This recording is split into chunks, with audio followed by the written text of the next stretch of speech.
I immediately transitioned to moving backwards, reloading, and continuously moving the entire time. Let's go check our action. Transitioning with AR. Using the two cardboards, we're not shooting steel this close. Just want to reiterate on the communications is on the Peltor Contact 3 with the Disco 32 push to talk.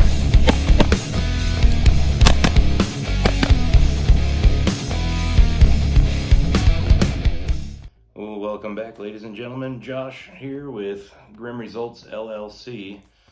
So, kind of a long video, a long time waiting video.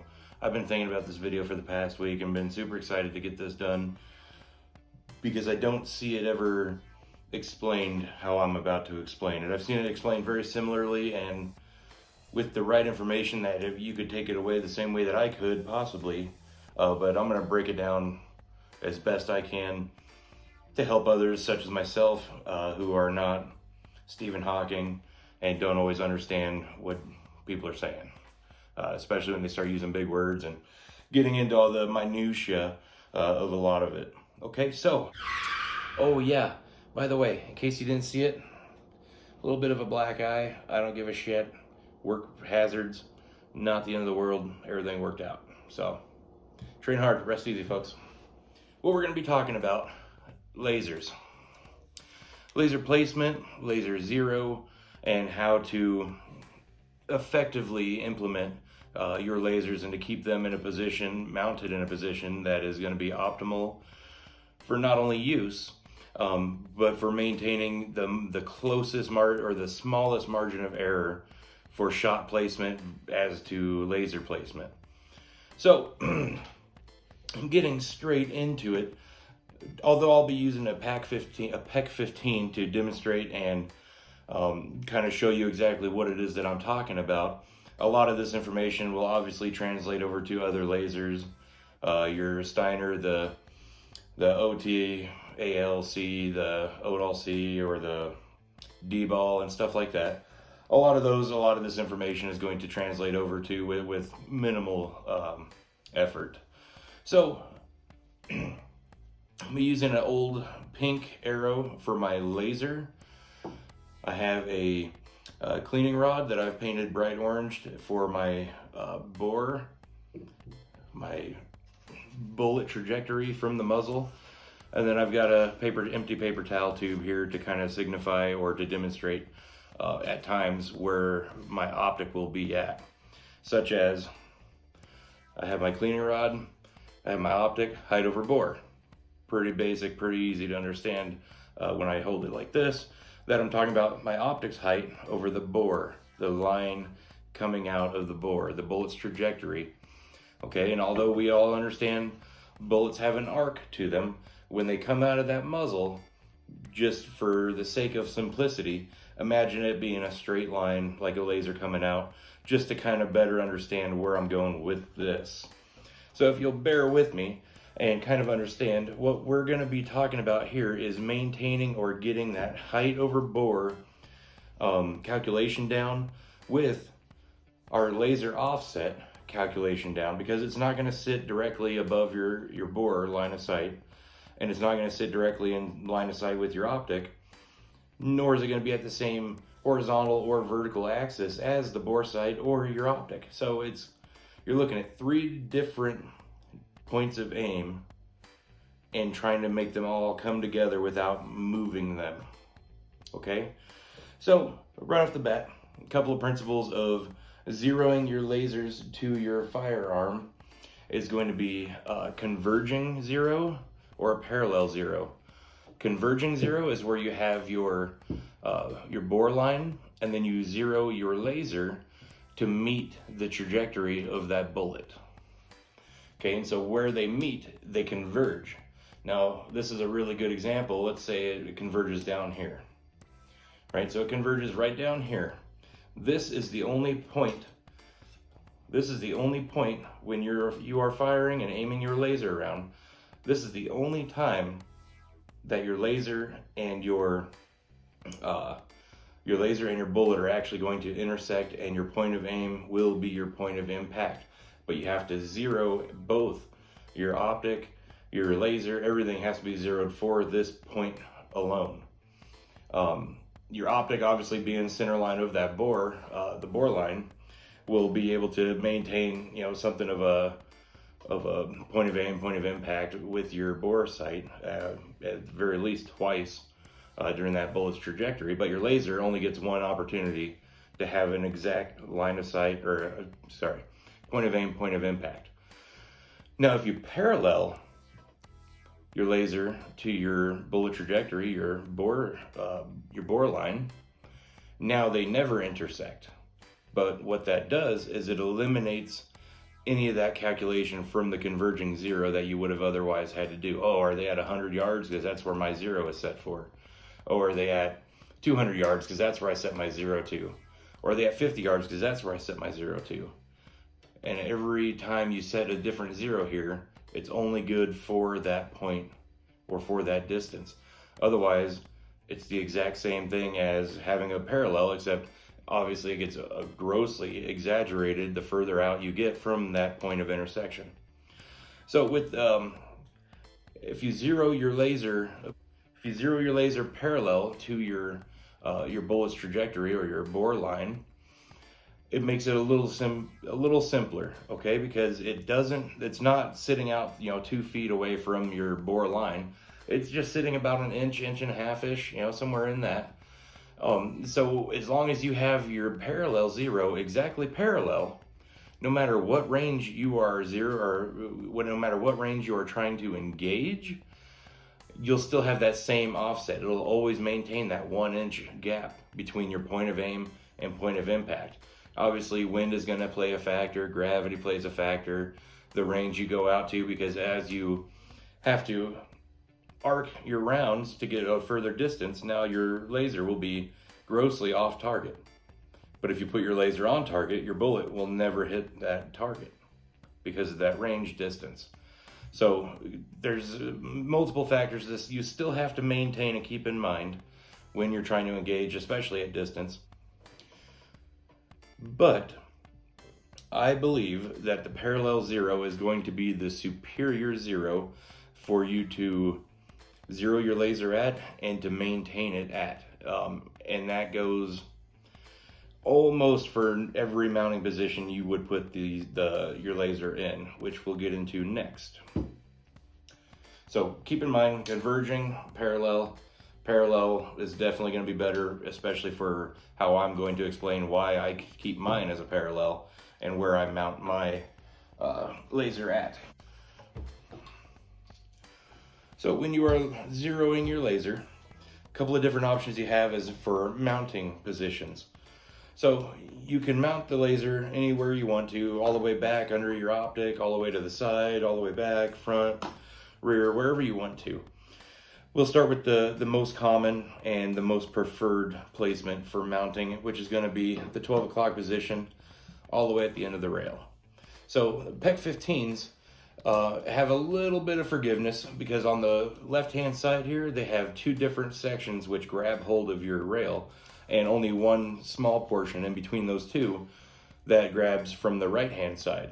So with that being said, you could push your laser all the way to the point where half of it is hanging off the rail. You lose a little bit of your peace of mind or your safety for retaining that zero. So I like to keep a portion of both the front and the rearward brackets where both of them can at least get a little bit of a grip on the rail, but still push it as far forward as I can. So majority of people like this placement primarily because they can still use that C-clamp to activate that laser. Okay, so people really enjoy that C-clamp for activating their laser. I've got a tape switch pressure pad for mine, so it's not a huge issue wherever I put it at. But this is my preferred placement, and I do not use the activation button that is already on the PEQ 15. I use the pressure switch, tape switch, pressure pad, tape switch.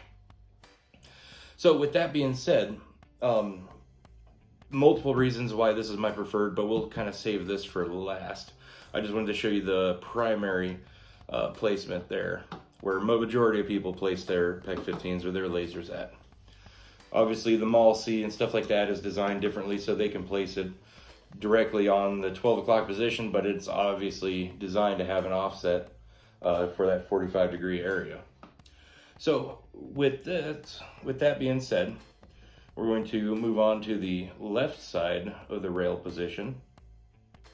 Okay, in the left side rail position, this might be preferable for right-handed shooters because they can still maintain something of a grip on it and still be able to use their thumb to activate the button up that is built into the unit. Not a huge issue, it's not a huge deal. It's not going to destroy anything, it's not going to ruin your capabilities. It will limit your capabilities, and I'll explain.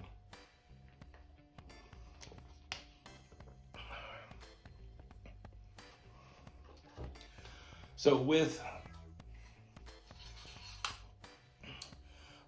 the laser mounted to the left-hand side here, I'll even use the arrow for demonstration purposes. It's obviously going to sit off a little bit further than the actual laser itself does, which I'll try to capture on film, but we'll see.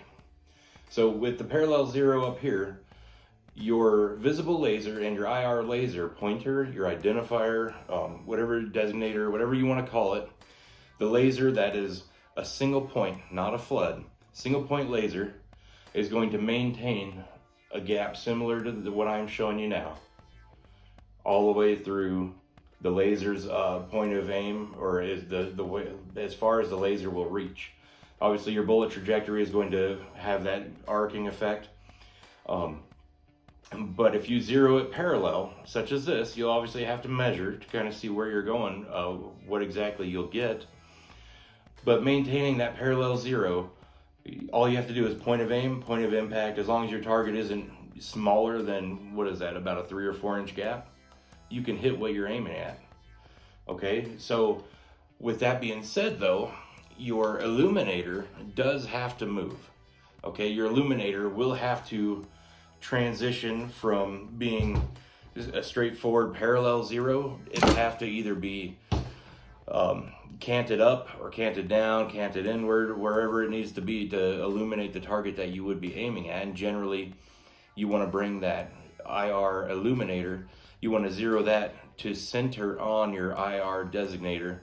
And the only time you'll really see a huge variance in your laser designator being centered in that illuminator is when you're up close to stuff. Once you get out at range, that illuminator does really good at maintaining that dot being centered where it's at. It's not a huge issue. I wouldn't be too concerned about maintaining your illuminator zero compared to your IR pointer or laser zero. So with that being said, so now you can kind of see, I hope you can kind of see what I'm demonstrating here as far as parallel zero. So you can see it's higher than my bore line, but it's also offset to the left. Okay, and so from here, we're looking at, it's about 1.5 inches difference between the bore line and my laser line. And it's going to be about 1/2 inch high. So 1.5 inches left and 1/2 inch high. If I can put my visible laser or my IR laser onto my target and fire 3 rounds consecutively, just like you would normally zero, and all 3 of those rounds are going to be 1.5 inches to the right and 1/2 inch low from my point of aim at, let's say, 50 yards, that's a pretty good zero, right? Now you're maintaining your offset. Again, stretch that target out, go to 100 yards. And depending on what zero you want to start with, you can either re-zero at that further range or leave it how it is and just have an understanding of what your ballistics are doing at that point. I think a 36-yard zero or a 50-yard zero is going to be the preferred method to maintain the tightest group of your shots to the laser point of aim. Okay, and you can verify all this information just by going out and shooting. But that's where a lot of people get hung up, is you actually have to shoot. It costs money. A lot of people don't have ammo for it. Well, you're going to have to sacrifice if you want to make sure that your laser is going to be where you want it to be at, zeroing wise. So with that being said, The left side mount is not the greatest. I absolutely do not prefer it. Okay, and there's going to be several reasons as to why.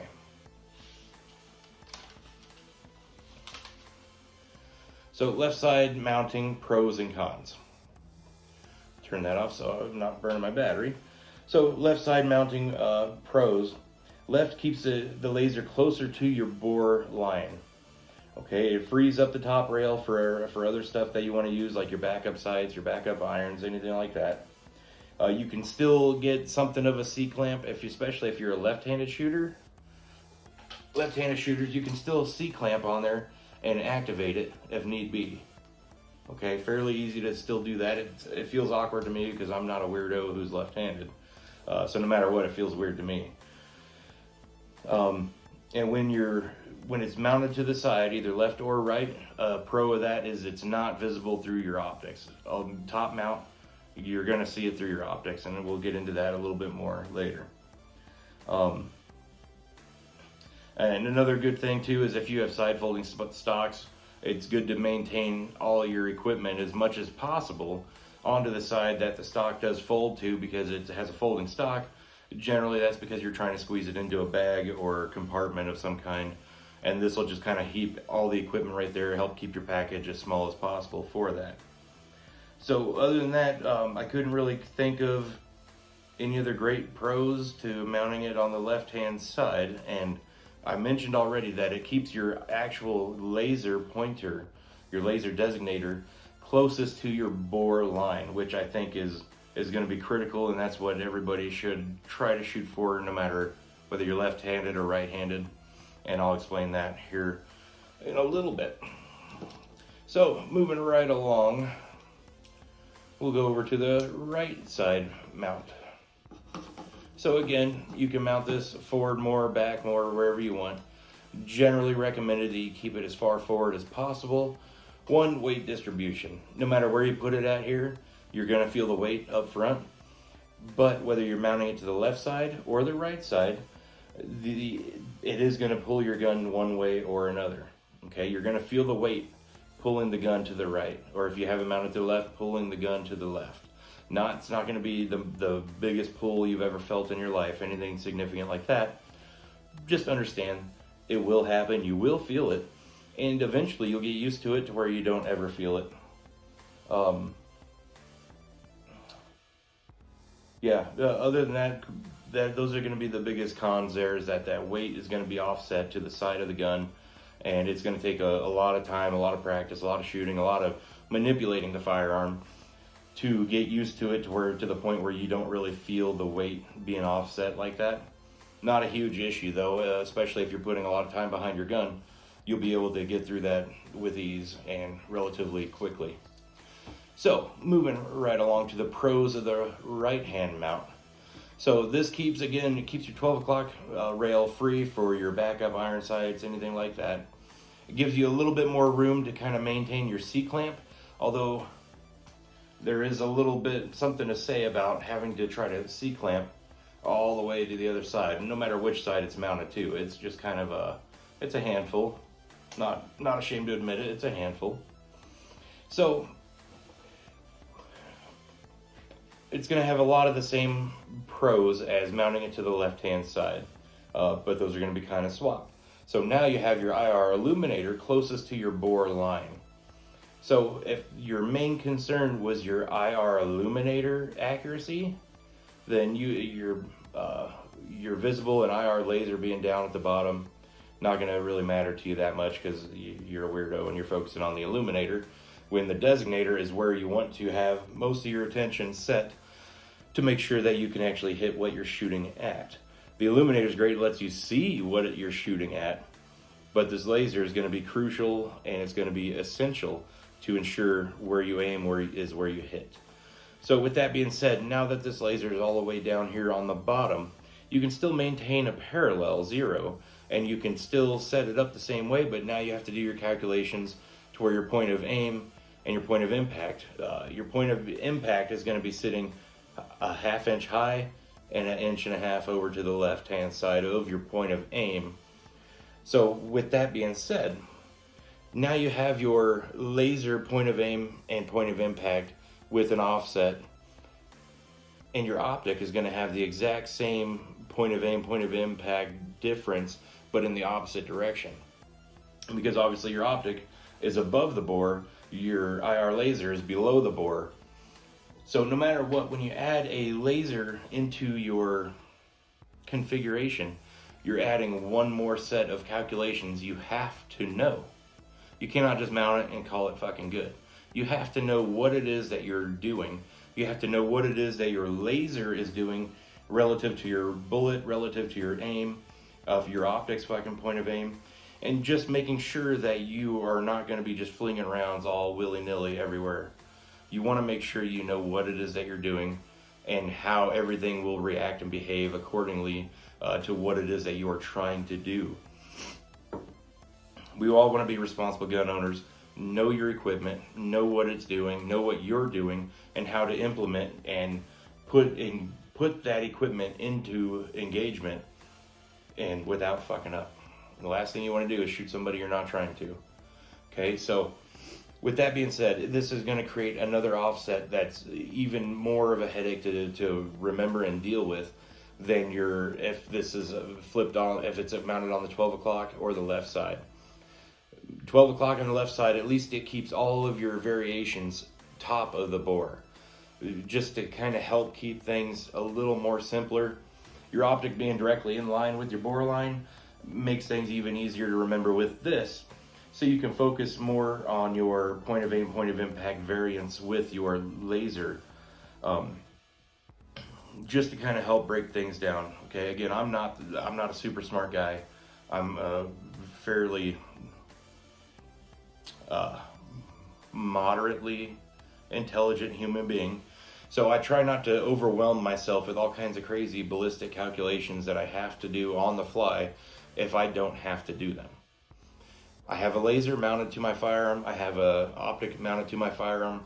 Those are two ballistic calculations I will have to use all the time when I'm shooting, and I have to know where my round is going to impact according to where I'm aiming.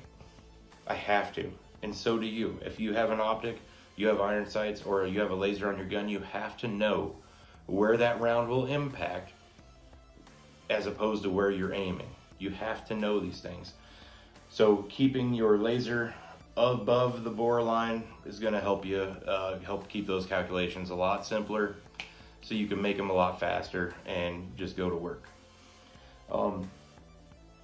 Another thing that's that's about all the right side mount is good for. I mean, it's the same pros as on the left side, just opposite, obviously. With that being said, the cons of it, again, pulling to the side of the rifle instead of being centered balanced.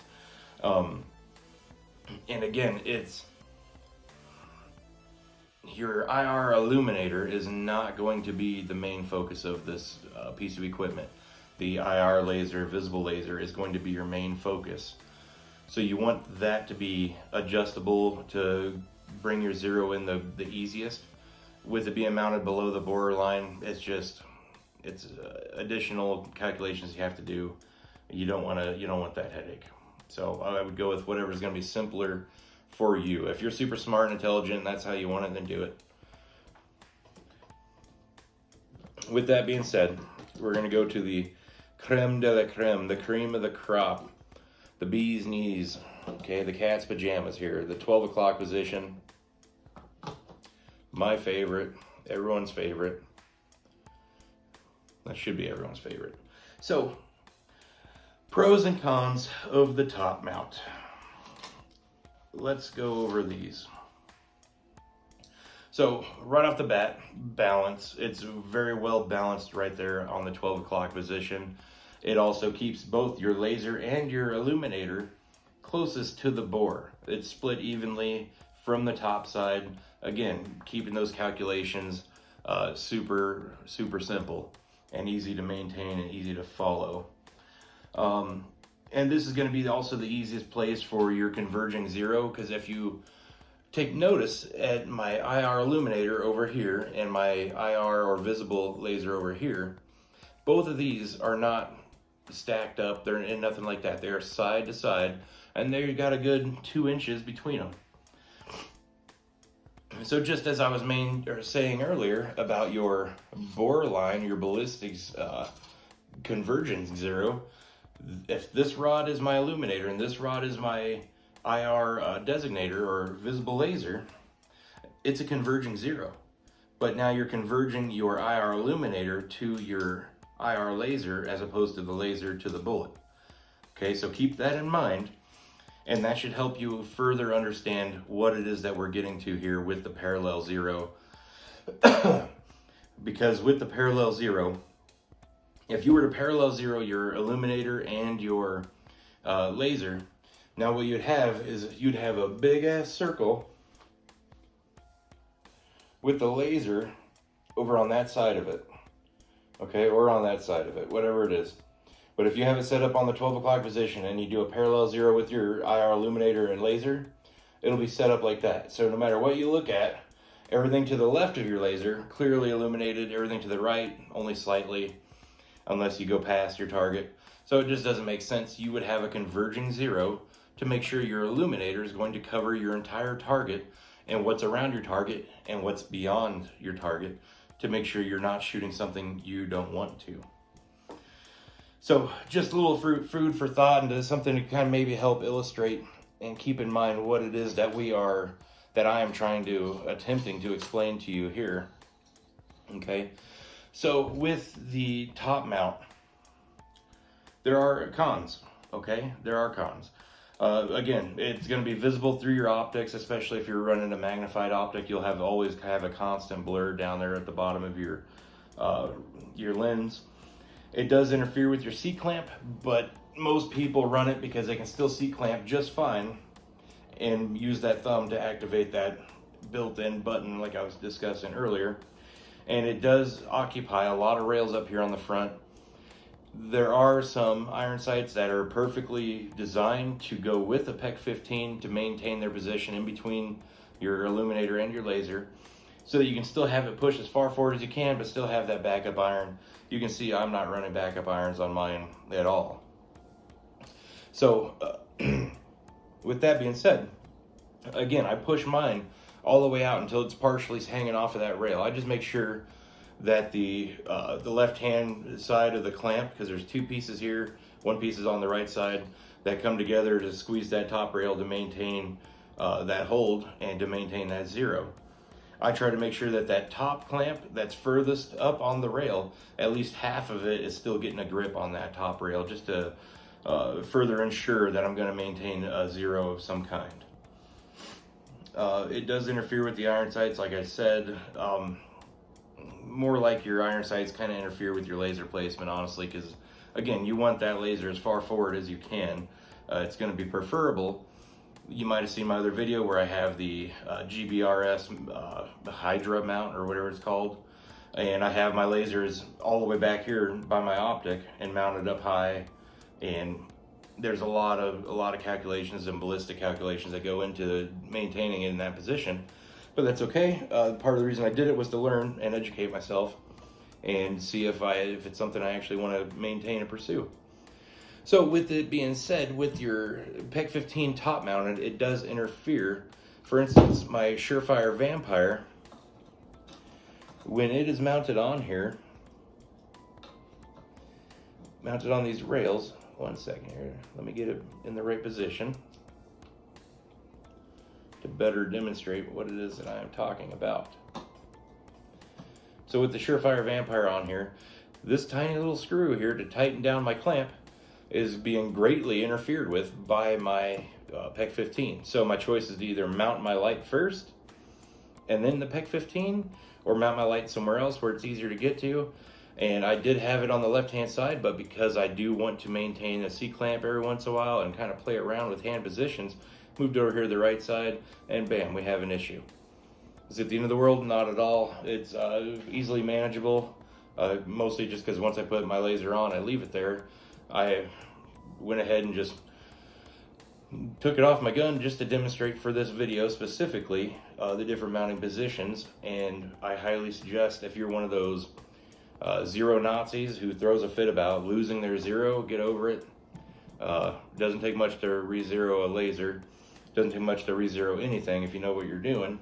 So try not to get all boo-boo-lipped about losing your zero on something. And don't be afraid to play around with stuff and try different things, different positions, because you might find one that's way better, way more comfortable for you. And you might fall in love with that. And so don't hesitate to take your lasers off, move them around, play with them, see what it is that you like and what you want to do with it. So the biggest point that I wanted to make for this video here is something that I don't believe I've heard any YouTube guys, any of the big guys, little guys, I don't think I've ever heard anybody really discuss it. But to me, it's the biggest selling point for maintaining my PEC 15 mounted on the 12 o'clock position, which is why I was willing to sacrifice that backup iron sight for the position that I have it in now. Let me use the switch to kind of better demonstrate perhaps, because that is how I shoot it after all. So again, if I'm going to be using my my laser, right, instead of having it straight up and down like this when I go to shoot, and I hope you can still see my cleaning rod out of there, but how easy is it to, let's say you've got a LPVO mounted on your weapon and you've got a 45-degree canted iron sights or a red dot, how easy is it for you to transition from one to the other? Fairly easy, right? And you can still maintain that zero. You can still maintain your ballistic calculations and your zero in conjunction with your bullet trajectory. Why is that? Because when you cant your gun 45 degrees in order to see that optic or that iron sight, you've now lined up your optic or iron sight with your bore.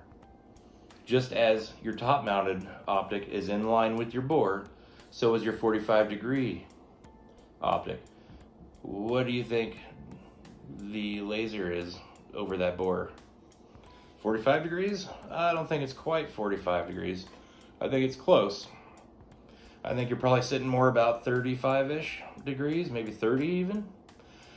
But once you learn where that position is, how easy is it to maintain your laser zero, especially when it's a parallel zero, with your bullet trajectory?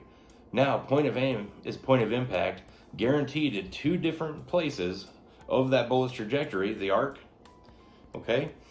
Not only that, but now your ballistic calculations are the exact same as with your optic that's mounted on top.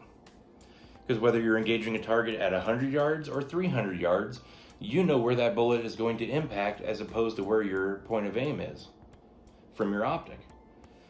Well, now the point of aim and point of impact, the difference in them is so minimal because one, your laser is mounted all the way forward. Two, when you're canting it, now your laser is maintaining a straight height over bore. You're not having to do a side and calculation for top, up, horizontal, vertical calculations. Now it's only a vertical calculation.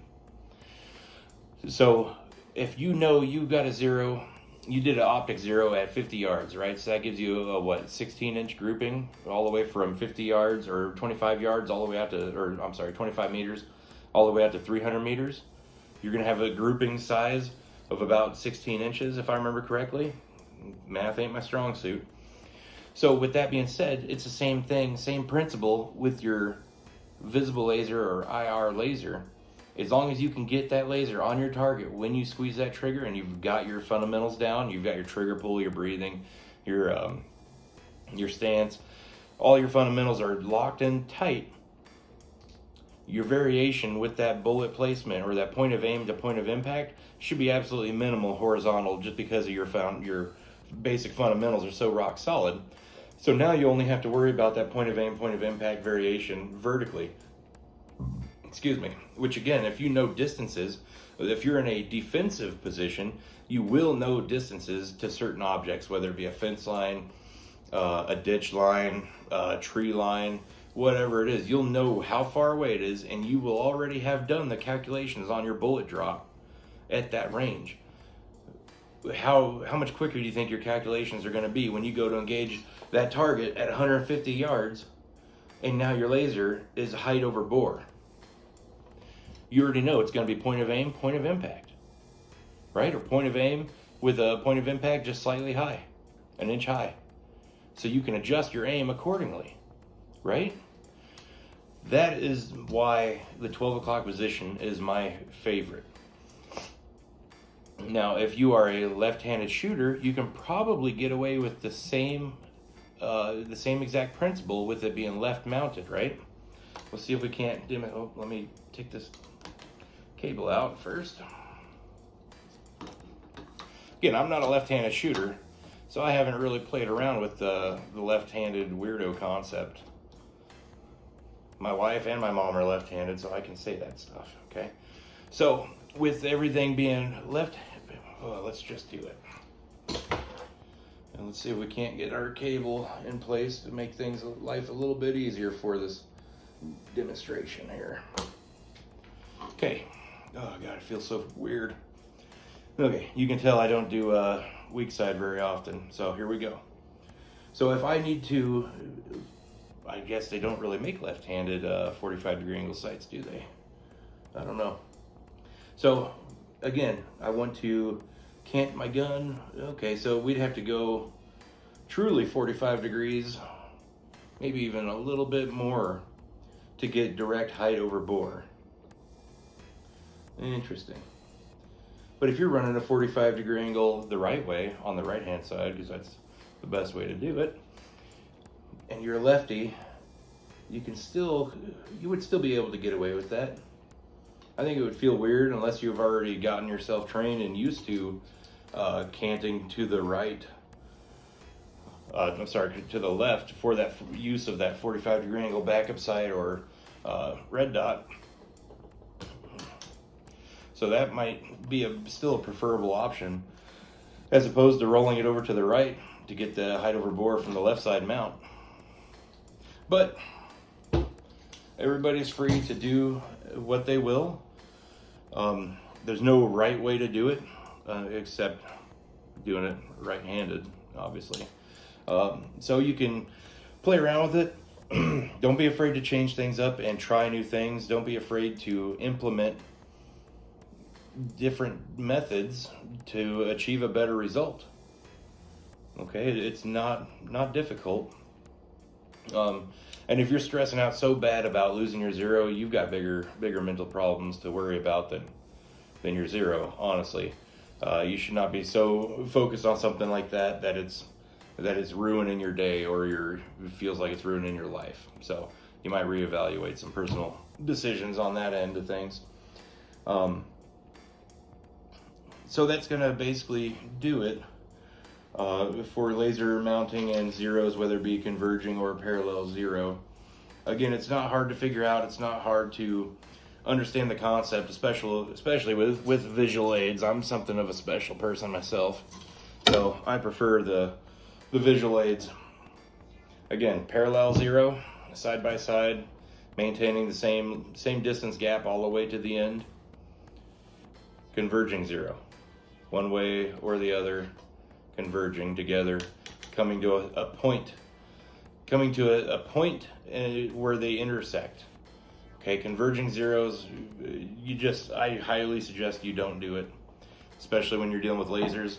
The way I look at it is I discovered this because, again, I never heard anybody talk about just being able to roll that gun to the left slightly, and now I've got height over bore as my only calculation ballistically for maintaining my point of aim, point of impact calculations. And to me, that blew my mind, that I haven't heard any of these other way smarter, way better shooters than me come up with this or explain that. Maybe I've just missed it. Maybe if you know somebody that's already talked about that issue, go ahead and just put it down in the comments, and I'll take a look at that video, and I will give them credit where credit is due. Maybe it was a Freudian thing. It was subliminal. I'd seen it before in the past, but just didn't realize it. So again, I hope this information was helpful. Hope this information was useful. I hope you got something out of it, and I hope it helps you or somebody you know If you're like me and you get hit up all the time by friends and family about what do you think of this, what do you think of that, how would you do this, how would you do that, I love getting those questions, but sometimes I just don't have time to answer them, and I love being able to refer them to YouTube videos and so they can educate themselves. I'm a big fan of people doing that, educating themselves, which brings me to my next topic. A lot of these well-known people out there always hit on the fact that you should train regularly and you should train with professionals. Make sure you're always improving, getting out there and training. And I 100% agree. I 100% agree. But you should not just be thinking about the physical skills aspect of training. You should still be contemplating, focusing, and educating yourself mentally, just with basic information and knowledge, whether it be firearms or growing food or mechanically on vehicles, whatever it is. Mentally train yourself as well. Don't just focus on the physical aspects of it. And with that being said, physical fitness is absolutely crucial. You don't have to be an Olympic athlete to survive a war. You don't have to be an Olympic athlete or in some sort of professional sport athlete to be the best that you possibly can be. I mean, does it help? Absolutely. But it's not the end all be all, and you're not going to be sacrificing yourself to Valhalla just because you didn't go to the gym every single day you were awake. Okay, hit the gym as much as you can. It's good for the body, good for the mind. And just generally keep working on yourself. Make yourself better in every aspect you can. I have a lot of room for improvement, and I focus all the time making myself better in every way. And part of that focus has resulted with this YouTube channel, just helping to spread the information, some of this knowledge that I've taught myself, which was a lot of it. We'll be getting some videos here in the next month or so, dealing with some CQB, close quarter battle stuff, room clearing stuff, medical stuff, everything like that. And it's been 12 years, 11 years since I got out of the military. A lot has changed. A lot of tactics have changed, and I'm having to reteach myself a lot of these things. And it's fun. I enjoy doing it, so I do it all the time, and I love it. And I wish you could find that happiness with training like I do.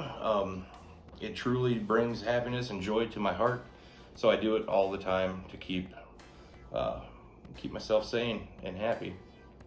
The added benefit is I get to be confident in my ability and my competency in protecting my friends and my family, and knowing that should the worst day of my life ever get here, I will be fully prepared, fully ready. And not just that, but I'll actually be competent in what I am trying to accomplish with defending my friends or my family. So with that being said, folks, get out there, train hard so you can rest easy. Thanks for watching.